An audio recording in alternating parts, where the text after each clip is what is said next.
Hi, everybody, and welcome to Exegetically Speaking, a podcast of the friends and faculty of Wheaton College, Wheaton, Illinois, and the Lanier Theological Library in Houston, Texas.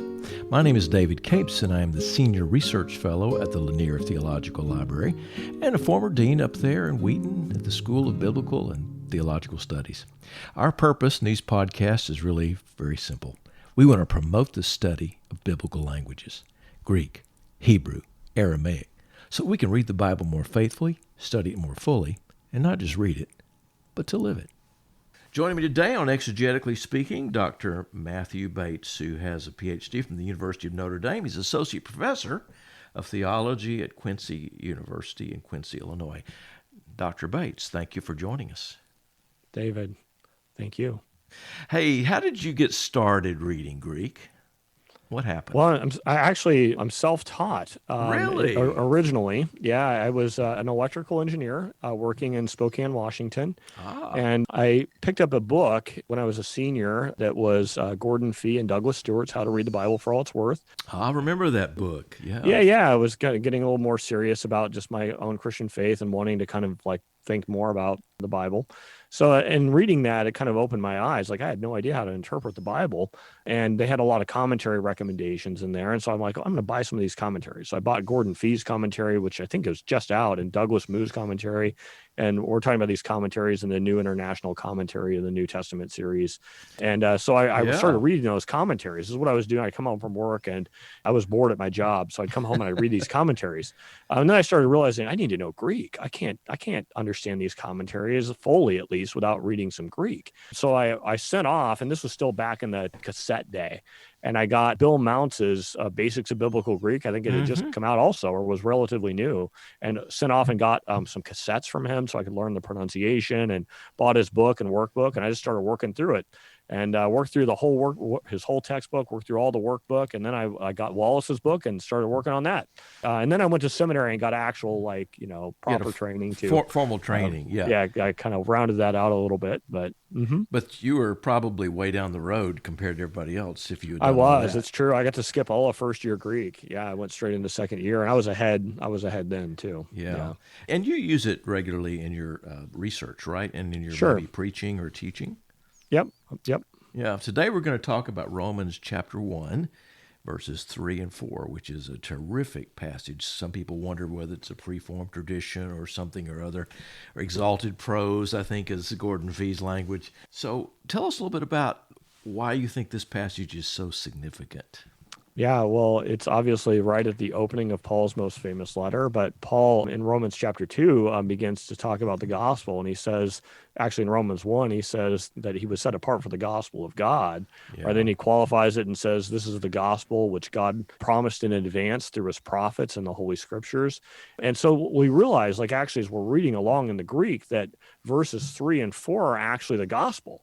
He's saying he was set apart for the gospel, but as you're reading in Greek, you can realize if you're structuring it, that he's actually opening up an explanation of the gospel. And he then says this gospel concerns his son. And so it's an interesting text. Yeah.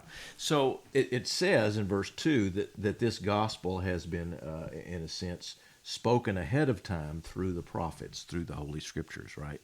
In a way, this is not something new. Or it is something new, but it's not something totally unexpected. But it's a gospel peri tu huiu autu, concerning his son, as you said. And what does he say here about the son? What's going on? Well, this is really interesting. As then he says next, tu genomenu expermatos David katasarka. And this genomenu is interesting because it's from the Greek word genomai, which is the word to be or to become. And we would maybe think that Paul would have chosen genao, which is the word for ordinary birth or procreation. Right? Because if he's talking about this son and he wants to say that this son was born and that he was born into the line of David, ex spermatos David, katasarka, that he was born into the line of David in accordance with the flesh or something like that, and he was just talking about his ordinary Davidic descent, we would maybe expect genao there, but Paul chooses genomai instead, which maybe suggests something of the Son's preexistence. We see there's lots of other places where Paul talks about the Son's preexistence, and the closest parallel to this actually is Galatians 4:4, where Paul also uses genomai and talks about how, when the time was ripe, God sent the Son born of a woman born under law. It's actually the genomai verb is used as well there. So came into being under law would actually be in Galatians. So it's a disputed text in terms of how to understand it, but it is interesting that Paul uses the genomai verb there. I haven't seen that in particular before, but that is, egenesin is throughout the genealogy of Matthew. This person fathered so-and-so, this person fathered so-and-so. Yeah. And finally, it gets to Jesus.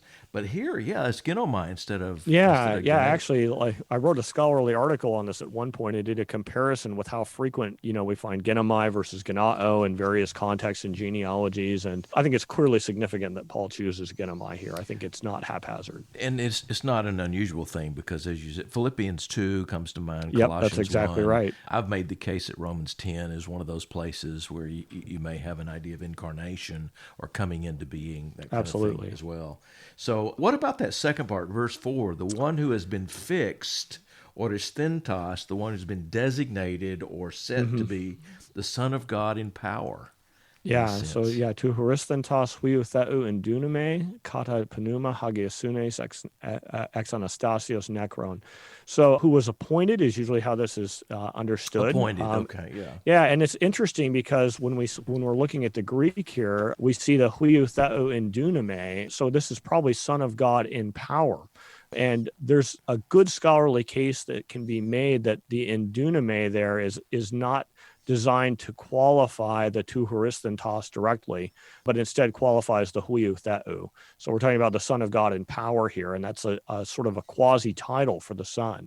So the idea would be that he pre-existed as the Son alongside God the Father as part of God's promises and plan, but that God's plan was then to appoint him to a new office so that the Son actually becomes the Son and God of power. He begins to rule.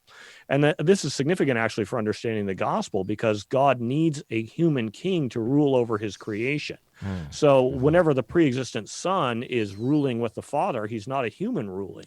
God needs to place a human over creation. So he does so by placing the Son after his resurrection, right? And that's why it says ex Anastasios nekron, after his resurrection from among the dead ones, right? That he was then placed as this Son of God in power. So the resurrection triggers his exaltation to this new position of power where he's not just the Son, he's now ruling as the divine and human king over creation.